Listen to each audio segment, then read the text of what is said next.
We're going to move now to the crisis in Ukraine and rising tensions between the U.S. and Russia after a Russian fighter jet buzzed a U.S. warship in the Black Sea. ABC's chief global affairs correspondent Martha Wright is tracking this all from Washington. Martha, this maneuver by the Russian fighter carries echoes of the Cold War. It certainly does, George. This was a Russian jet that screamed by a U.S. destroyer in the Black Sea, not just once, but 12 times over a 90-minute period.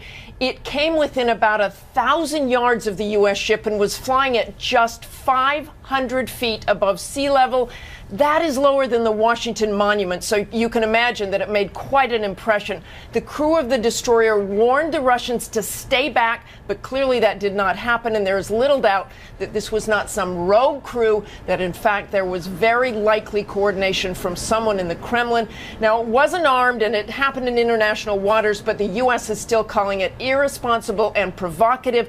You also have to remember that for Russia, the Black Sea is kind of like a backyard swimming pool. They don't like having a U.S. ship in those waters that border Ukraine and Russia, and they certainly know that ship is monitoring things in Ukraine and elsewhere. Meantime, reports of Ukraine government forces moving in on Russian protesters today, and that phone call between Russian President Vladimir Putin and President Obama last night, they seemed to talk past each other. They did. The call was clearly tense. Russia blamed the Ukrainians for the unrest, and President Obama blamed the Russians.